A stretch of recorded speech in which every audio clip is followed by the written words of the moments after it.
ഒന്നാമത് കത്രിയല്ല, മസ്കിറ്റോ എന്നുള്ള ഒരു വളരെ ചെറിയ സാധനമാണ്, വളരെ നീളം കുറവ്. ഈ എക്സ്റേ കാണുന്ന ഒരു മാഗ്നിഫൈഡ് വ്യൂ ആണ്.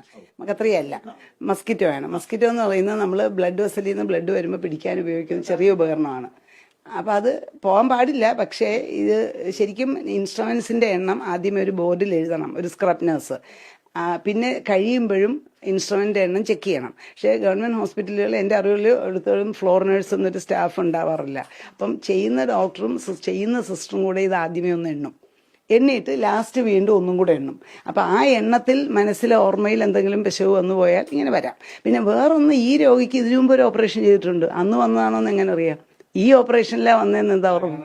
ഈ ഓപ്പറേഷനിലാണ് വന്നെന്നുള്ളതിന് ഉറപ്പ് നിങ്ങൾ സ്കാൻ ചെയ്യാതെ അല്ലല്ലോ ഓപ്പറേഷൻ തിയേറ്ററിലേക്ക് കയറ്റുന്നത്. വന്ന ഉടനെ നേരെ നിങ്ങൾ ഓപ്പറേഷൻ തിയേറ്ററിൽ കയറ്റിയിട്ട് ഓപ്പറേഷൻ ചെയ്യണോ ചെയ്യുന്നത്? അല്ലല്ലോ. അപ്പൊ അത് മതി അതിന്റെ ഒരു തെളിവെന്ന് പറയാം. അപ്പൊ നിങ്ങൾക്ക് ഇതിനു മുമ്പാണ് ഓപ്പറേഷൻ ചെയ്തത്, നിങ്ങൾക്ക് കറക്റ്റായിട്ട് അത് അറിയാൻ കഴിഞ്ഞാൽ 20 വർഷം മുമ്പോ അല്ല 30 അനങ്ങാതിരിക്കാം, ഇത് പാക്കും ഇരിക്കാം. പേക്കും ഇരിക്കാം, ഇതും ഇരിക്കാം. എന്നിട്ടാണോ അവർക്ക് അനങ്ങാൻ പോലും വയ്യാതെ ജോലിയും ചെയ്യാതെ ബുദ്ധിമുട്ടി അവർ ഇത്രയും നാള് ജീവിച്ചത്?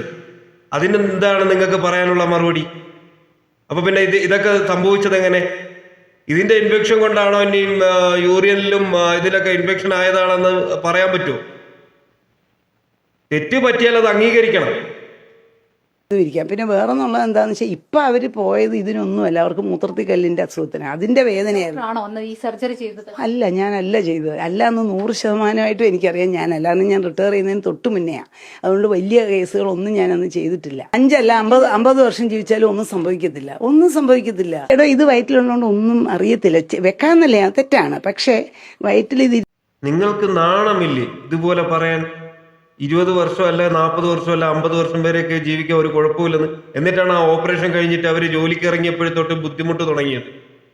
എന്നിട്ടും ഇതൊക്കെ അറിഞ്ഞു വെച്ചിട്ട് ഈ പറയുന്നതിന് ഒരു ന്യായം വേണ്ടേ? കൂടെ ജോലി ചെയ്യുന്നവർ പറയുന്നത് കേൾക്ക്. ഉഷക്ക് ഇപ്പൊ ഈ ഓപ്പറേഷൻ കഴിഞ്ഞത് മുതൽ മിക്കപ്പോഴും വയറുവേദന, നടുവേദന, കുത്തിക്കൊള്ളുന്നു, ഒരു ജോലിയും ചെയ്യാം. അപ്പം ഞങ്ങൾ ഇവളുടെ മടിയാണെന്നാണ് ഞങ്ങൾ കരുതിയിരുന്നത്. ഇവൾക്ക് മടിയാണ് ജോലി ചെയ്യാനുള്ള, അങ്ങനെയാണ് ഞങ്ങൾ പറഞ്ഞുകൊണ്ടിരുന്നത്. അപ്പോൾ എപ്പോഴും എന്ന് വെച്ചാൽ ഈ 5 വർഷക്കാലം ഏത് സമയം ഇവിടെ ആശുപത്രി കൊണ്ടുപോകാനേ സമയമുള്ളൂ.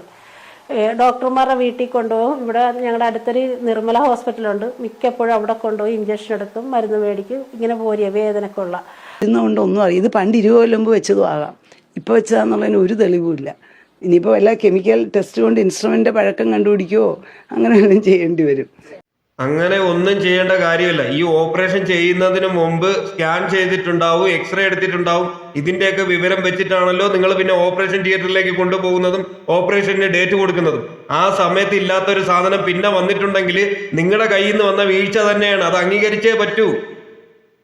അല്ലാതെ അറിയാൻ പറ്റത്തില്ല. ഇൻസ്ട്രുമെന്റ് വരാൻ പാടില്ല എന്നുള്ളതിന് സംശയമില്ല. പക്ഷെ എന്തുകൊണ്ട് വന്നു എന്നുള്ളത് ഇപ്പം ഒരാളുടെ തലയിൽ കെട്ടിയ സിസ്റ്റത്തിലാണ് അതിന്റെ ഫെയിലിയർ. എന്തുകൊണ്ട് ബോർഡ് വെച്ച് എഴുതാനുള്ള സ്റ്റാഫില്ല? ആ സ്റ്റാഫ് എഴുതണം, എഴുതി കഴിഞ്ഞ് ഡോക്ടറും കൂടെ ചേർന്ന് ചെക്ക് ചെയ്യണം. അതിനുള്ള സിസ്റ്റം നമുക്കില്ല. അത് ഇനി ഇതുകൊണ്ടെങ്കിലും ഗവൺമെന്റിൽ അത് വന്നാൽ നല്ലതാണ്. ആരോഗ്യമന്ത്രി ഇതൊക്കെ കാണുകയും കേൾക്കുകയും ചെയ്യുന്നുണ്ടല്ലോ. അപ്പൊ ഇത്രയും തൊഴിലില്ലാതെ ജനങ്ങൾ ഇവിടെ കിടക്കുമ്പോഴത്തേക്കും നിങ്ങളിവിടെ ആൾക്കാരെ നിയമിക്കാതെ ഇതേപോലുള്ള വീഴ്ചകൾക്ക് വഴിയൊരുക്കി കൊടുക്കുന്ന ആരോഗ്യമന്ത്രിയാണ് ഫസ്റ്റ് കുറ്റപ്പെടുത്താനുള്ളത്. ഈയിടയ്ക്കും ഞാൻ കണ്ടതാണ്, PSC എഴുതിയിട്ട് ജോലിയില്ലാതെ, ജോലി കൊടുക്കാൻ ചാൻസ് ഇല്ലാത്തടത്ത് PSC എഴുതിപ്പിക്കേണ്ട കാര്യമില്ല.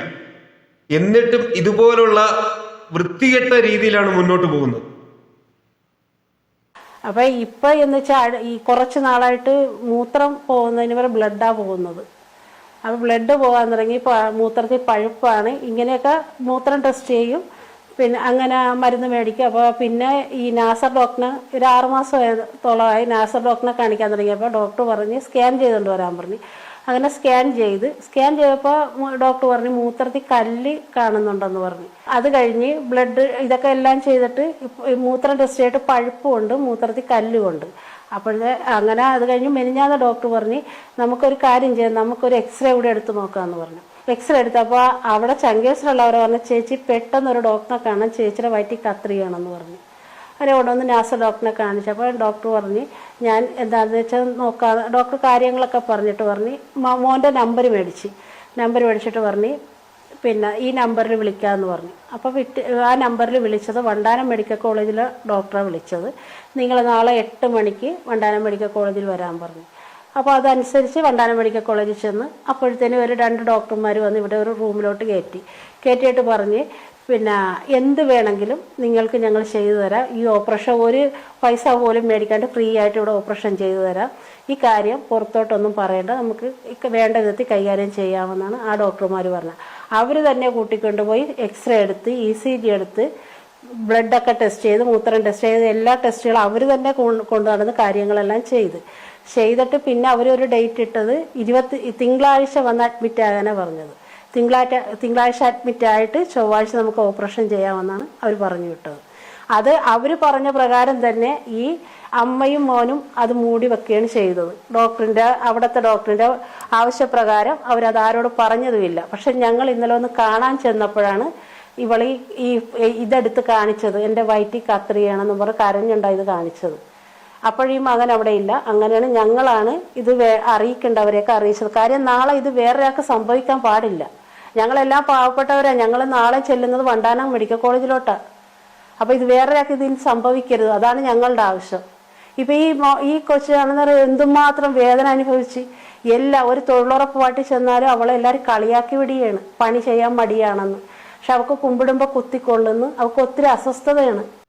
പറഞ്ഞതൊക്കെ കേട്ടല്ലോ. നിങ്ങൾക്ക് ആരോഗ്യമന്ത്രിക്കും ഡോക്ടർമാർക്കും എന്തെങ്കിലും അങ്ങ് പറഞ്ഞിട്ട് പോയാ മതി.